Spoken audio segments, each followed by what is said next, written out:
नमस्कार, मैं हूं शशि एलावादी और आप देख रहे हैं कार्यक्रम खास शख्सियत। इस कार्यक्रम में हम उन लोगों को आमंत्रित करते हैं जिन्होंने अपने जीवन में कुछ विशेष किया है या फिर कुछ विशेष करने का निर्णय लिया है। इस श्रृंखला में हमारे आज के मेहमान हैं श्री जय भगवान सिंगला जी। ये एक प्रसिद्ध सामाजिक संस्था प्रेरणा के संस्थापक अध्यक्ष हैं।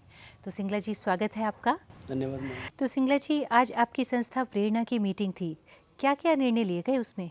आज शशि में बहुत महत्वपूर्ण निर्णय लिया गया और ये है कि जो कारगिल में हमारे रणबांकुरे शहीद हुए हैं उनकी स्मृतियों को संजो के रखने के लिए हम एक इंडोर शहीद स्मारक का निर्माण करेंगे और वो स्मारक इसी प्रांगण में बनेगा, प्रेरणा संस्था के प्रांगण में बनेगा। तो हरियाणा में इस तरह के शहीद स्मारक और कहाँ हैं? जहाँ तक मेरा नॉलेज है और जैसे हमें जनरल वीपी मलिक ने बताया, आर्मी चीफ जो है हमारे, कि इस तरह का इंडोर शहीद स्मारक अभी तक आर्मी के अलावा किसी ने नहीं बनाया। उन्होंने कहा कि यहाँ तक कि भारत सरकार ने भी नहीं बनाया। तो मैं समझता हूँ कि हम इस दिशा में शायद हमारा ये पहले ही ऐसा प्रयास होगा। तो इस स्मारक की क्या क्या विशेषताएं रहेंगी?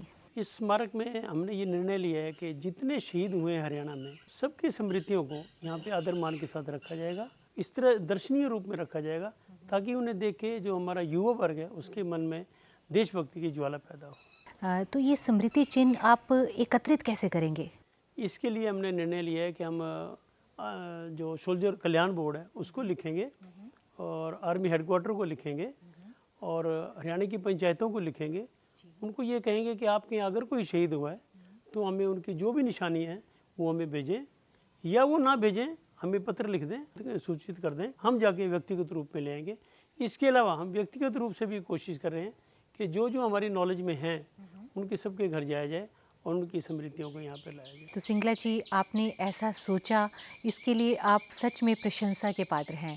पर यहाँ हमारे मन में एक और सवाल है कि जो विचार आज तक किसी भारतवासी के मन में नहीं आया, वो आपके मन में कैसे आया? वैसे तो ये संयोग की बात है, लेकिन एक दिन हम मेजर नितिन बाली जो पहली कैजुअलिटी हैं कारगिल की, उनके घर बैठे हुए थे। मेरा छोटा पुत्र भी साथ था। तो मैडम आदर्श बाली, शहीद की जो मदर हैं, वो उसको शहादत के बारे में बता रही थी और उनकी निशानियां दिखा रही थी। तो मैंने देखा कि बच्चा बार बार उत्सुकता से उन चीज़ों को देख रहा था, उसका ध्यान उनसे हट ही नहीं रहा था। तो उसको देख के मेरे मन में विचार है, अगर एक बच्चे के मन में इतनी उत्सुकता है इन स्मृति चिन्हों को लेकर, तो आम भारतवासी के मन में, युवा वर्ग के मन में कितनी होगी। इसी विचार ने आप समझिए कि इसी स्मारक के निर्माण को जन्म दे दिया। तो सिंगला जी, हम चाहेंगे कि जैसा आप चाहते हैं वैसा एक शहीद स्मारक यहाँ ज़रूर बने और यहाँ से जो युवा पीढ़ी है वो भारत माता के एक आह्वान पर प्राण न्यौछावर करने के संस्कार प्राप्त कर सके।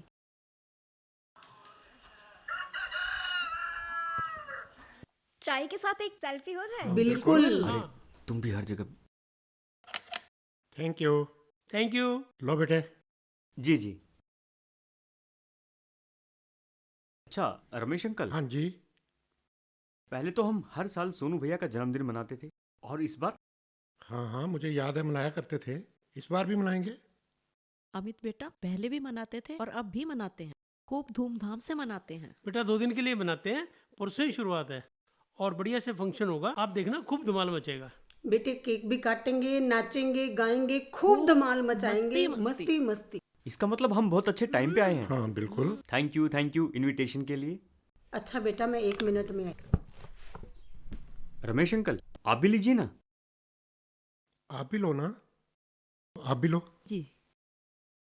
लो बेटा। अरे ये किस लिए? बेटे बहू पहली बार घर आई है, खाली नहीं, हाथ नहीं, में नहीं, भेज आप ली। तो फॉर्मेलिटी कर रहे हो। नहीं नहीं नहीं नहीं, ये शगुन होता है बेटा, मना नहीं करते। नहीं, बड़ों की बात आंटी, मानते बिल्कुल हैं, नहीं, मना मत करो। प्लीज। लो ले लो बेटा, ले लो, कोई बात नहीं, ले लो। पकड़ो पकड़ो, बेटा, बड़ों ले का लो। आशीर्वाद है। चंद ही दिनों में आरती प्रेरणा परिवार का एक हिस्सा बन गई थी और हमारी अध्यक्षा रेणु को तो उसमें अपनी बेटी की छवि नजर आने लगी थी।